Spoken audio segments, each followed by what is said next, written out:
Bacalah istighfar ini saat rukuk dan sujud sebanyak-banyaknya, maka dijamin rezekinya akan mudah, lancar, mengalir deras setiap saat datang dari arah mana saja, sehingga hartanya menjadi banyak, melimpah ruah dan barokah, menjadi orang yang kaya raya. Ini dijamin dan pasti. Mengapa? Karena istighfar itu adalah doa yang paling mustajab, yang paling ampuh.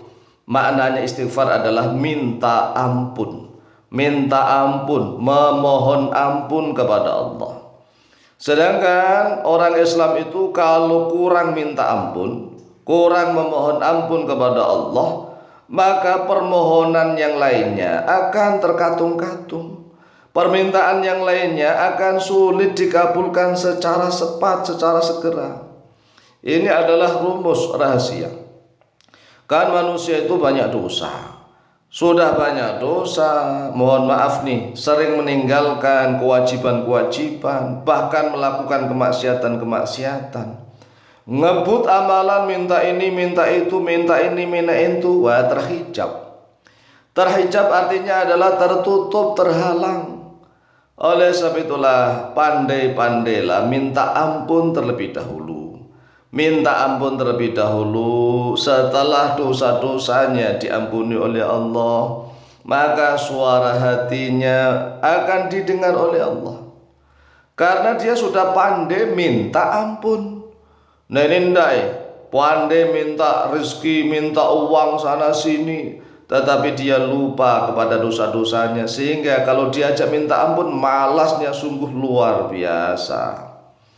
Nah, kalau misalnya ada saudara-saudara kita kaum muslimin wal muslimat yang mengatakan bahwa saya sudah mengamalkan wiridan, amalan, zikir dan doa ini dan itu sudah banyak sekali, tetapi mengapa justru ujian hidup ini datang bertubi-tubi, malah belum kelihatan ada jalan yang terang?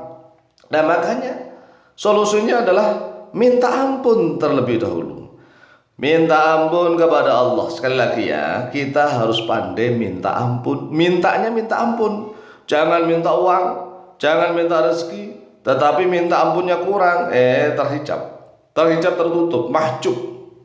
Nah, berbeda kalau kita sudah pandai minta ampun. Kalau kita sudah pandai minta ampun, apalagi minta ampunnya, istighfarnya itu dibaca ketika rukuk dan sujud, mustajab. Sangat mustajab. Jadi ketika kita rukuk dan sujud, baik rukuk maupun sujud yang dibaca sama ini, sekali-sekali. Nah, kaum muslimin wal muslimat di Indonesia mesti bingung, kaget. Nah selama ini kan kalau saya ruku itu membacakan subhana rabbiyal azim wa bihamdi. Ketika saya dalam keadaan sujud, yang saya bacakan subhana rabbiyal a'la wa bihamdi. Nah itu kan bacaan-bacaan minimal, itu bacaan minimal dan sah, karena itu juga telah diriwayatkan dari Rasulullah SAW. Tetapi bacaan itu adalah paling pendek untuk diajarkan kepada anak-anak yang masih kecil, yang masih kelas TK. Kelas TK itu kalau diajari sholat dengan bacaan-bacaan yang panjang, yang gak hafal-hafal, kan bacaannya panjang, maka dipilihkan bacaan yang pendek-pendek agar segera hafal dan bisa segera diamalkan. Nah masalahnya belajar sholat ketika masih kecil, masih waktu TK atau SD lah belajar sholat. Kemudian setelah itu nggak belajar lagi, dikira bacaan sholat yaitu itu doang. Tidak saudaraku, tidak wahai kawan. Bacaan sholat itu masih banyak yang panjang-panjang yang telah diriwayatkan dari Rasulullah SAW. Oleh sebab itulah mari kita galakkan pengajian-pengajian walaupun toh hanya online.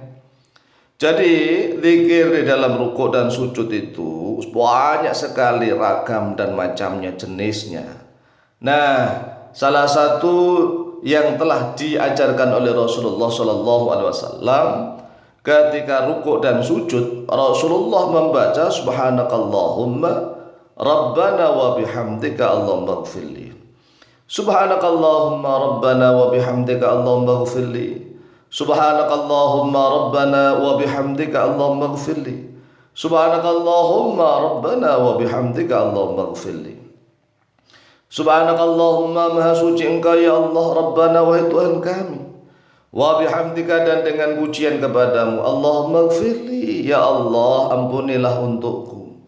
Ini dibaca oleh Rasulullah sebanyak-banyaknya ketika Rasulullah dalam keadaan rukuk dan sujud.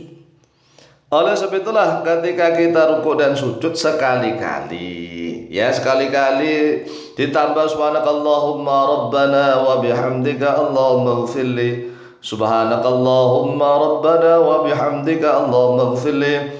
Subhanakallahumma rabbana wa bihamdika Allahumma ighfirli. Subhanakallahumma rabbana wa bihamdika Allahumma ighfirli. Subhanakallahumma rabbana wa bihamdika Allahumma ighfirli.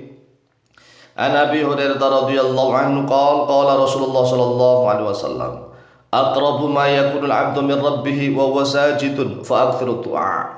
Telah diriwayatkan dari Abu Hurairah radhiyallahu anhu, beliau berkata, Rasulullah sallallahu alaihi wasallam bersabda, aqrabu ma yakunu al-'abdu, sedekat-dekatnya sesuatu yang ada oleh seorang hamba min rabbi, dari Tuhannya, wa huwa sajidun, yaitu dia dalam keadaan sujud.